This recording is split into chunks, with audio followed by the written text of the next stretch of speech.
you may notice in a way that you cannot explain, as I mentioned these words, there is a kind of recognition in you of what I'm talking about, but you would not be able to perhaps explain it.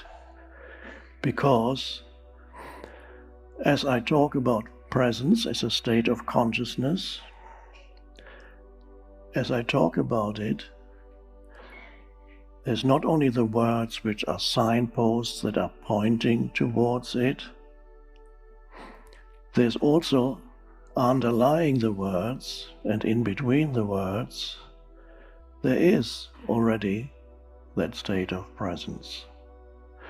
And this is then the hidden dimension of our gathering here. The hidden dimension of this gathering is deeper than words.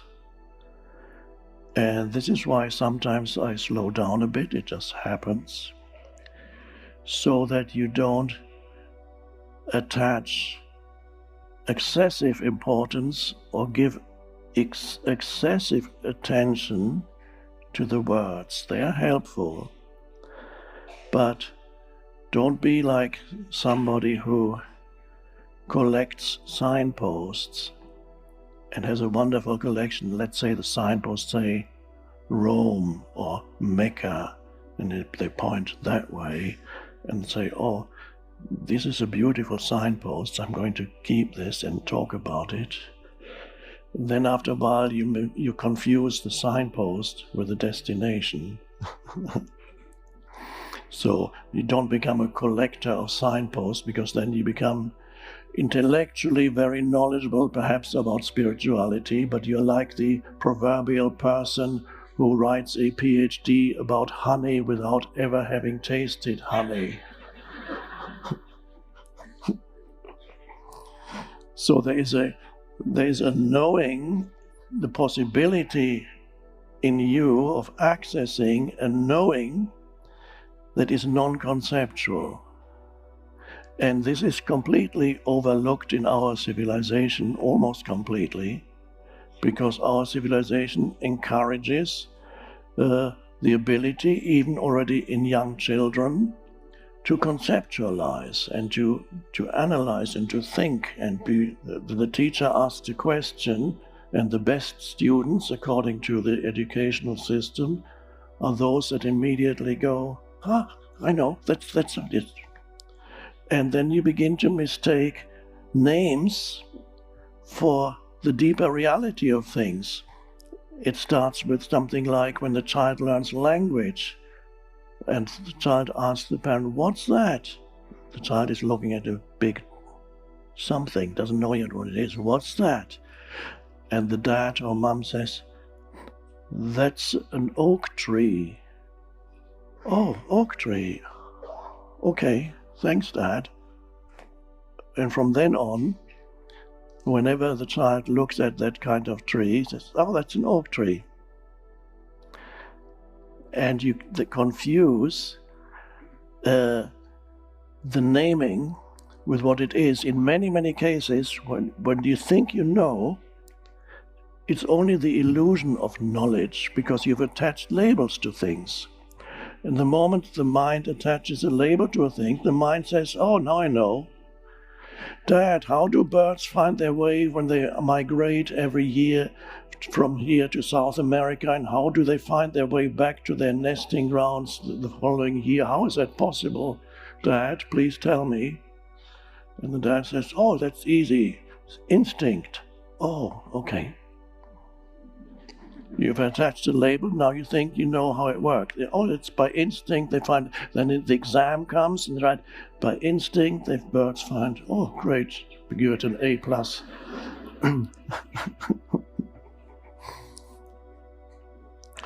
So part of this awakening of consciousness is to realize that there is a whole hidden,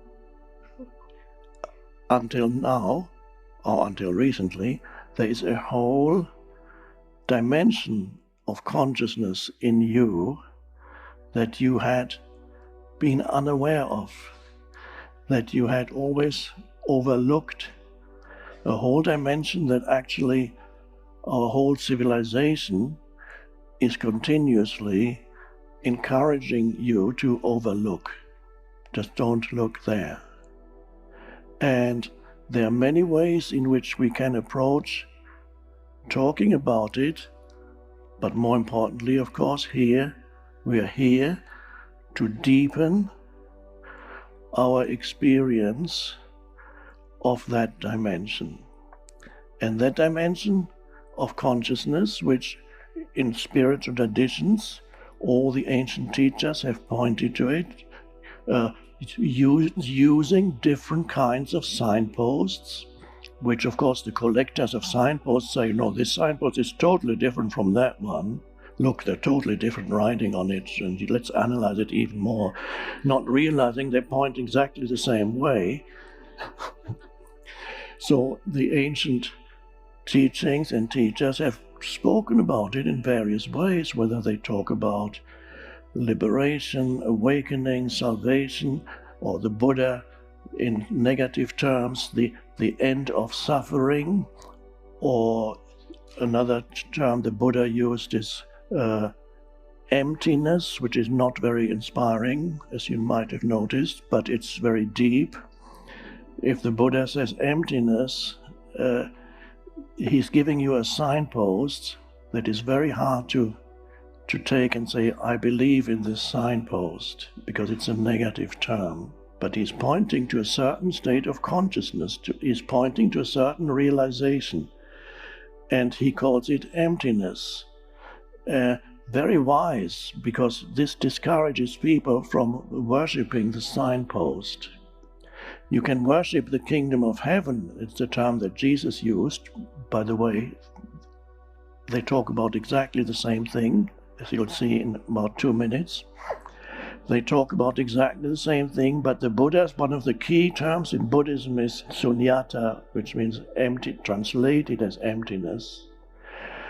That's an interesting choice of signposts, because you cannot worship or make an idol out of emptiness, but you can make an idol out of the kingdom of heaven, because then you can say, oh, where is it? It is somewhere, probably up there, and when am I going to get there?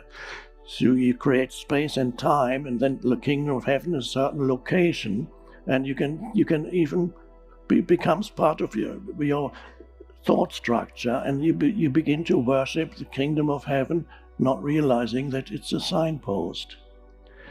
So emptiness, the Buddhist term emptiness, is closely related to the kingdom of heaven of Jesus. In churches, they won't explain it to you, of course. But, it's closely related. My translation of emptiness is spaciousness, and my translation of the kingdom of heaven is kingdom. In modern terminology, is dimension. Heaven is the vastness of the sky. This vastness of the sky stands for spaciousness. The dimension of spaciousness is the kingdom of heaven, which is Buddha's emptiness or spaciousness. Same thing or the same? No thing. And what is this thing? What is this dimension of spaciousness? It is a dimension within you. It is a dimension of consciousness that is possible for humans to access, although in most humans it only exists in seed form as a potential. Not that many humans have actually even begun to realize that that dimension exists in them, except you, and that's why you're here.